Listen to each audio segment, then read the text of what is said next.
पुणेकरांना एक गोष्ट सांगू इच्छितो, घरगुतीसाठी गॅस उपलब्ध आहे. कोणी घाबरून जाऊन रांगा लावू नका. पॅनिक स्थिती निर्माण होते. कोणत्याही प्रकारचे घरगुती पुरवठा कमी होणार नाही. आपल्याकडे पुरवठा येत असतो. मागच्या 6 महिन्यात जेवढा लागला होता त्यात मागच्या महिन्याचा अंदाज घेऊन मागणी होत असते. एक सिलेंडर 25 दिवस लागतात. आपल्याकडे पुरवठा होत असतो. काल राज्याच्या मुख्य सचिवांनी बैठक घेतली. 2 निर्देश दिले आहेत. हॉस्पिटल आणि शासकीय वसतिगृह यांना पुरवठा व्हायला हवा. काही ठिकाणी लोक साठा करत आहेत. त्यासाठी आम्ही पथक तयार केली आहे. आपल्याकडे पुरवठा होत आहेत तर कमी पडणार नाही. मात्र काळाबाजार झाला तर मात्र कमी पडू शकतो. अनेक ठिकाणी असं झालं आहे की जास्त दराने गॅस विकत आहेत. जादा दराने कोणी गॅस विकला तर आम्ही त्याचा परवाना रद्द करणार. कोणतीही पॅनिक स्थिती नाही आहे. प्रत्येक दिवसाचा आकडा आजपासून उपलब्ध करत आहोत. त्याचा उद्देश हा आहे की घरगुती सप्लाय आहे तेवढाच होत आहे. घरगुती अडचणी येऊ नये म्हणून आम्ही व्यावसायिक 80% आणला आहे. जर कोणी ब्लॅकमध्ये गॅस विकत असेल तर आम्ही लायसन निलंबित करणार. या परिस्थितीत त्यांच्यावर गुन्हा पण दाखल करणार. कमर्शियल सप्लाय करणाऱ्यांवर आम्ही बंदी आणली आहे. केंद्र सरकारने ज्या सूचना दिल्या आहेत त्यावर आम्ही काम करत आहोत. लोकात एक पॅनिक निर्माण झालं आहे. मी सगळ्यांना सांगतो की काही कमी पडणार नाही. कोविडमध्ये आपल्याला गॅस कमी पडणार नाही.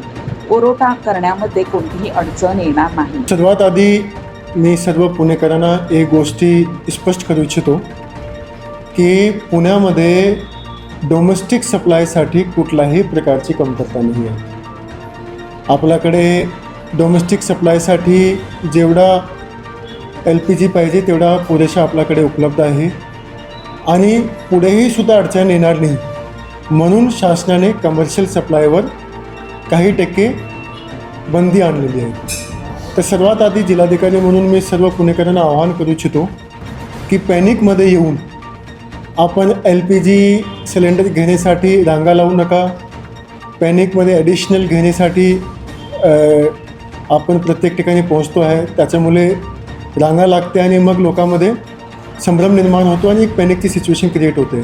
तर तसं कुठलीही परिस्थिती आपल्या जिल्ह्यामध्ये नाही आहे. संपूर्ण महाराष्ट्रामध्येही नाही आहे. पुण्यामध्ये इनफॅक्ट प्रोडक्शन पण होत असतो आणि म्हणून कुठल्याही प्रकारच्या डोमेस्टिक सप्लायची कमतरता आज पण नाही आहे, पुढे पण येणार नाही आहे. त्यासाठी सर्व काळजी शासनस्तरावर घेतली जात आहेत. तर आपल्याकडे काय आहे की याच्यामध्ये एक गोष्टी आम्ही सांगू शकतो, कंटिन्युअसली आपल्याकडे सप्लाय येत असते आणि शासनाने 4 प्रकारचे प्रायोरिटीजप्रमाणे करून दिलेले आहेत की मागचे 6 महिन्यामध्ये जेवढा आपल्याला साठा लागला होता वेगवेगळे सेक्टरसाठी, त्याच्यामध्ये domestic supply, commercial supply, priority सेक्टरचं सप्लाय, त्याच्याप्रमाणे त्याने मागचे 6 महिन्याचा अंदाज घेऊन 100%, 80% पुरवठा करा त्या पद्धतीचे आदेश दिलेले आहेत. तर त्याच्या अनुषंगाने डोमेस्टिक सप्लायसाठी निर्देश असे आहे की 100% सप्लाय आपल्याला करायची आहे. त्याच्यामध्ये मात्र एक अट आहे की एक सिलेंडर जे आहे ते 25 दिवसासाठी, म्हणजे एक कन्झ्युमरला 25 दिवसामध्ये एक मिळते. तर तो एक कंडिशन शासनाने लावलेली आहे. पण याच्याशिवाय कुठल्याही प्रकारची कमतरता असणार नाही. आपल्याकडे सफिशियंट क्वांटिटीमध्ये आहे. सप्लायसुद्धा चालू आहे आपल्याकडे. प्रोडक्शन पण त्या पद्धतीने चालू आहे. तर डोमेस्टिक सप्लायला कुठल्याही प्रकारची अडचण येणार नाही. काल चीफ सेक्रेटरी स्तराची बैठक पण झाली आणि त्याच्यामध्ये त्याने आणखीन 2 दिशानिर्देश आम्हाला दिलेले आहेत.